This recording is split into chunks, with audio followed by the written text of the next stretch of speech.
जब से चंदे को लेकर पॉलिटिकल पार्टियों के घोटाले सामने आए, तब से हम सभी के मन में एक लालसा है कि आखिर पॉलिटिकल पार्टियों की फंडिंग को लेकर नियम क्या है। क्या कोई भी पार्टी कितना भी फंड ले सकती है और उस पर कार्रवाई भी नहीं होगी? अगर पॉलिटिकल पार्टियों की कमाई पर टैक्स नहीं लगता तो कांग्रेस की आईटी का नोटिस क्यों मिला? नैतिक गुलाबथी का ये शेर इन दिनों कांग्रेस पार्टी के हालात पर एकदम सटीक बैठता है। पिछले 10-12 सालों में इस पार्टी को हर मोर्चे पर एक बड़ी चोट पहुंची। कई राज्यों में चुनाव हारी, जिन राज्यों में जीत गई वहां नेताओं ने बगावत कर सरकार गिरा दी, विधायक टूट गए। अभी अभी इलेक्टोरल बॉन्ड्स की लिस्ट आई। जो पार्टी अपोजिशन की सबसे बड़ी पार्टी होने का दावा करती है, उसे टीएमसी जैसी एक रीजनल पार्टी के लगभग बराबर का चंदा मिला। ऊपर से पार्टी के नेताओं पर इनकम टैक्स, सीबीआई और ईडी के मुकदमे चल रहे हैं और अब चुनाव से चंद दिन पहले पूरी पार्टी ही इनकम टैक्स के घेरे में आ गई। क्या हुआ? इसको जानने से पहले एक रोचक बात जानिए। आप हम साल भर मेहनत करते हैं और फरवरी में इनकम टैक्स देते हैं। अब हमारे दिए टैक्स से ही तो सरकार चलती है, लेकिन पॉलिटिकल पार्टी की कमाई पर कोई टैक्स नहीं लगता है। इसके बाद भी कांग्रेस पार्टी को इनकम टैक्स डिपार्टमेंट ने लगभग 3567 करोड़ का जुर्माने का नोटिस भेजा है। कांग्रेस के बैंक अकाउंट सीज किए हैं और तो और कांग्रेस के नेताओं ने भी कहा कि बैंक में रखे पैसों से थोड़ा बहुत जुर्माना वसूल लिया है। सवाल उठता है कि अगर पॉलिटिकल पार्टी की कमाई पर टैक्स नहीं लगता है तो कांग्रेस पार्टी को आईटी का नोटिस क्यों मिला है? क्योंकि बात टैक्स की होनी है। इसलिए पहले समझते हैं किसी पॉलिटिकल पार्टी की आमदनी क्या होती है। पॉलिटिकल पार्टी की आमदनी टैक्स हमेशा आमदनी पर लगाया जाता है, तो सबसे पहला सवाल ये आता है कि पॉलिटिकल पार्टियों की आमदनी क्या है। अब चाहे नौकरी पेशा व्यक्ति हो या कोई बिजनेस संस्थान हो या कोई पॉलिटिकल पार्टी, सबकी आमदनी वो कितना टैक्स देंगे और टैक्स में कितनी छूट मिलेगी, इन सभी बातों के लिए देश में एक कानून है, इनकम टैक्स एक्ट 1961। इस कानून के सेक्शन 13A के अनुसार पॉलिटिकल पार्टी की कुछ सोर्सेज हुई आय को टैक्स फ्री किया गया है। जैसे राजनीतिक दल को किसी व्यक्ति से मिले चंदे से होने वाली आय, घर की संपत्ति से होने वाली आय, कैपिटल गेन्स माने किसी भी एसेट को बेचने से होने वाला फायदा, एसेट माने पूंजी। यानी अगर कोई पॉलिटिकल पार्टी अपनी किसी पूंजी, जैसे कोई पार्टी ऑफिस क्या कोई जमीन बेचती है, तो उससे जो मुनाफा हुआ उसे कैपिटल गेन्स कहेंगे। इस तरह पर भी पॉलिटिकल पार्टी को टैक्स नहीं देना पड़ता है। हालांकि आपकी जानकारी के लिए बता दें, कोई आम व्यक्ति अगर अपनी पूंजी बेचता है और उससे कमाई होती है, तब उसे कैपिटल गेन्स टैक्स देना पड़ता है।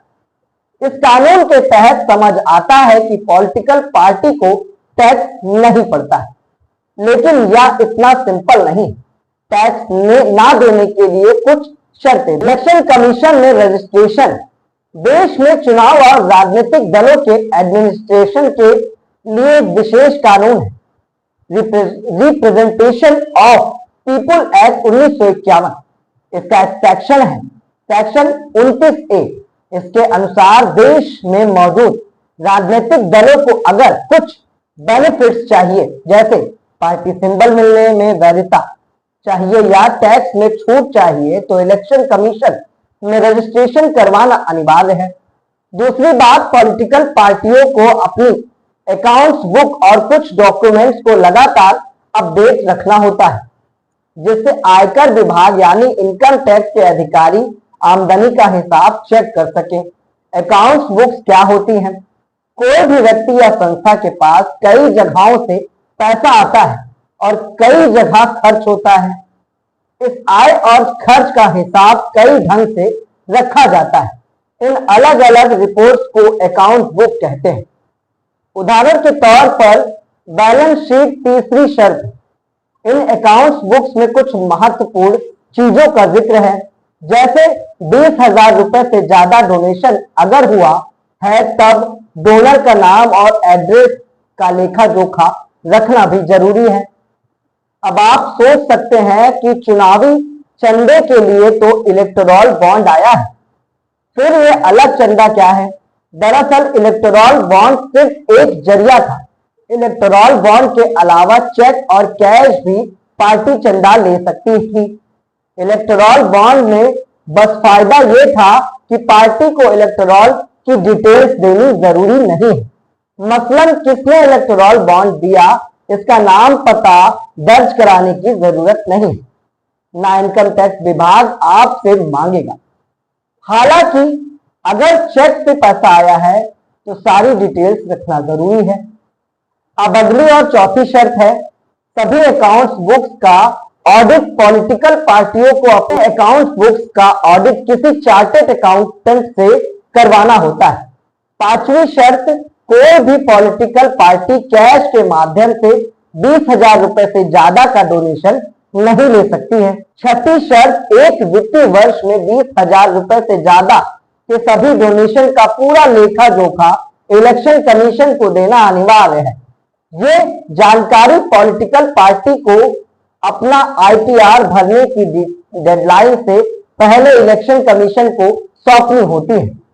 ये सब शर्तें पूरी की तो किसी भी पॉलिटिकल पार्टी को टैक्स नहीं भरना पड़ता है। लेकिन इस मामले में एक बहुत महत्वपूर्ण चीज है, इनकम टैक्स रिटर्न की फाइलिंग। भले ही अभी बताई सभी शर्तें कोई पॉलिटिकल पार्टी पूरी कर दे, लेकिन सेक्शन 13A के अनुसार यदि कोई पार्टी इनकम टैक्स रिटर्न को डेडलाइन से पहले नहीं भरती है तब उसे टैक्स रिलीफ नहीं मिलेगा। इनकम टैक्स रिटर्न एक तरीके का फॉर्म है जिससे ये समझ आता है कि किसी व्यक्ति या संस्था की एक साल में कितनी आमदनी हुई है। इस फॉर्म के जरिए व्यक्ति या संस्था कुछ चीजें डिक्लेयर करते हैं, जैसे अपनी आमदनी, टैक्स में मिलने वाली छूट, टैक्स कितना भरा गया है।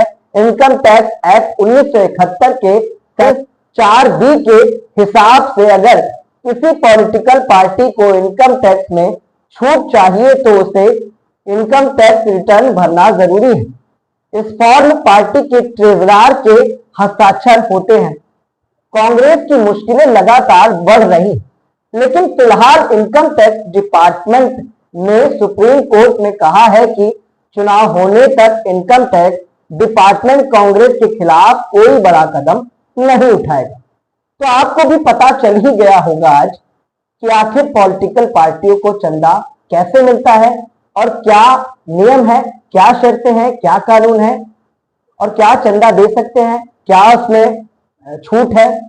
उम्मीद है हमारी ये वीडियो जानकारी से भरपूर होगी और आपके लिए मददगार साबित होगी। तो इस वीडियो को दूर दूर तक शेयर करें और हमारे चैनल को अपना प्यार दें, सब्सक्राइब करें